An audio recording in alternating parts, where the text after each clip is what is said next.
नमस्कार मित्रांनो, मी हेमंत. मित्रांनो, अलीकडच्या काळामध्ये सर्पदंशाने मृत्यू या दोन घटना आपण बघितल्या. एक तर गडचिरोलीतील आश्रमशाळेत घडलेली घटना, ज्यामध्ये सर्पदंशाने 6 मुलींना सर्पदंश झाला, त्यात 3 मुलींचा जीव गेला. त्यानंतर असंच आश्रमशाळेतीलच एका मुलीचा परत तिच्या शेतात तिला घोणस साप चावल्यामुळे तिचा मृत्यू झाला.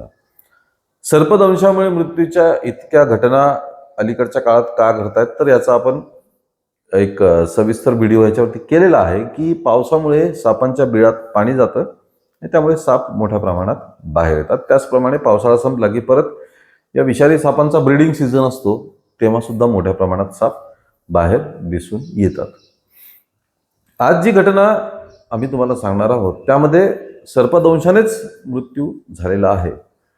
पण तो मृत्यू झाला आणि त्यानंतर दुर्दैवाने त्या कुटुंबावरती 1.5 वर्षांनी आणखी एक कुऱ्हाड कोसळली. ती काय ते आपण बघून घेऊया. मित्रांनो, घटना आहे चंद्रपूर जिल्ह्यातील भद्रावती तालुक्यातील बाघेला हे गाव. या गावात डिसेंबर 2024 मध्ये राकेश बुधले यांचं कुटुंब, शेती करणारं, शेतात आपल्या काम करणारं हे कुटुंब. डिसेंबर 2024 मध्ये राकेश हे जेव्हा आपल्या शेतात होते, काही कामं त्यांचे चालू असतील, त्यांची पत्नी सुद्धा त्यावेळी शेतामध्ये उपस्थित होती. तेव्हा राकेश यांना आपल्या पायाला काहीतरी चावलंय असं त्यांना जाणवलं.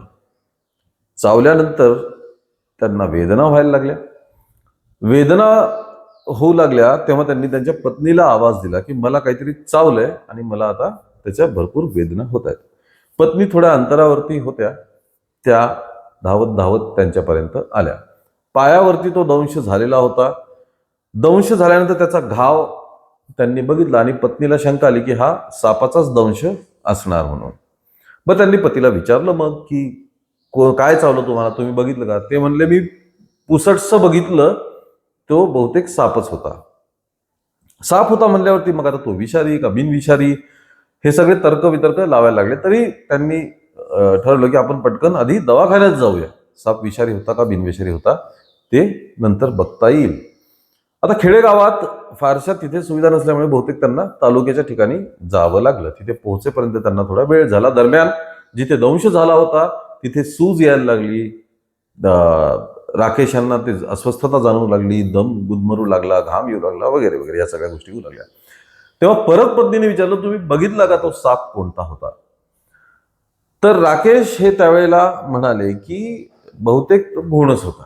घोणस म्हणजे रसल्स वायपर. रसल्स वायपर या सापावरती आपण आधी एक व्हिडिओ केलेला आहे, तुम्ही लिस्टमध्ये जाऊन तो व्हिडिओ बघू शकता. घोणस सापाबद्दल सविस्तर माहिती त्यामध्ये दिलेली आहे. तर बहुतेक घोणस साप होता असं म्हटल्यानंतर मग तो विषारी होता, ते दवाखान्यात पोहोचले, त्यांच्यावरती उपचार सुरू झाले. पण दुर्दैवाने त्यांना वाचवता आलं नाही, कारण विष जे सापाचं होतं ते पूर्ण शरीरात भिनलेलं होतं. राकेश यांचा मृत्यू झाला. कुटुंबावरती कुऱ्हाड कोसळली. त्यांना एक मुलगा आणि एक मुलगी, परिवाराची पूर्ण डिपेंडन्सी राकेशवरती होती. त्यानंतर मग अर्थात कुटुंब मोठ्या विवंचनेत सापडलं. आता कुटुंबाचं काय व्हायचं असा प्रश्न समोर पडला. यातच सर्पदंशाने जर मृत्यू झाला तर राज्य सरकारतर्फे त्यांना, त्या कुटुंबाला काही अनुदान असतं. त्यासाठी मग हे कुटुंब प्रयत्न करू लागलं. असं म्हणतात सुमारे 2 लाख रुपये त्या कुटुंबाला सरकारतर्फे दिले जातात, ज्यांच्या एक घरातल्या मुख्य माणसाचं सर्पदंशाने मृत्यू झाला असेल. मग सगळी कागदपत्र त्याला जोडली, सर्पदंशामुळे मृत्यू झालाय असं सगळं झाल्यानंतर ती त्यांनी ऍप्लिकेशन किंवा ती जी विनंती आहे ती सबमिट केली.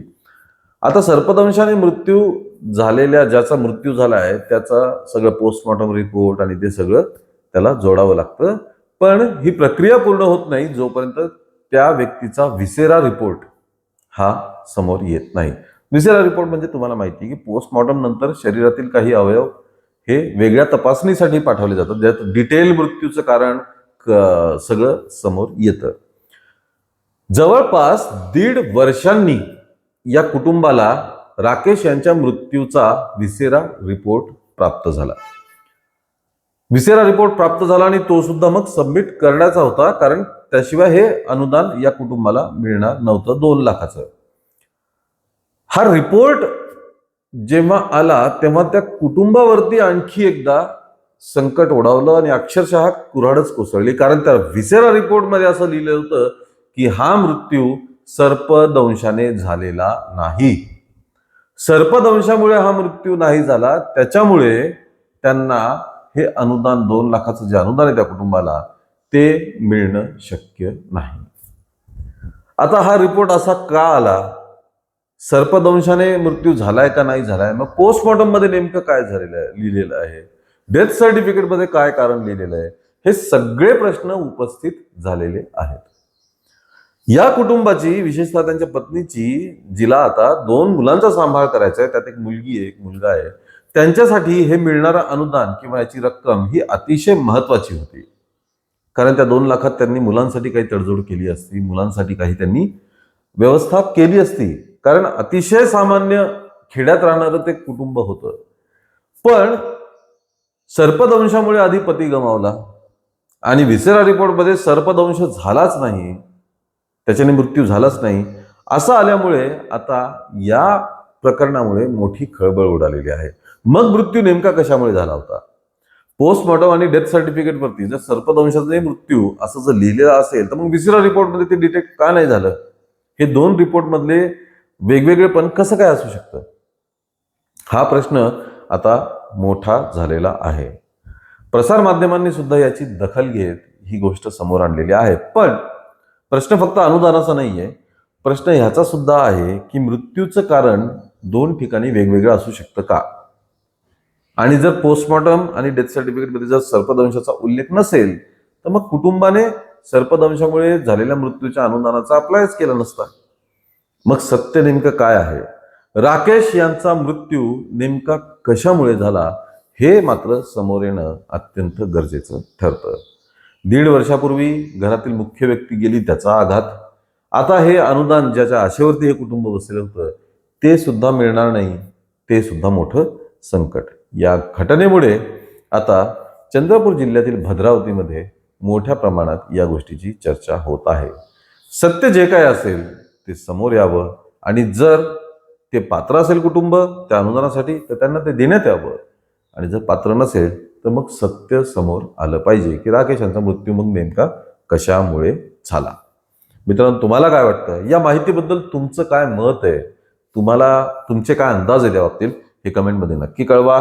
या व्हिडिओला लाईक आणि शेअर करा आणि आमच्या चॅनलला ताबडतोब सबस्क्राईब करा. धन्यवाद.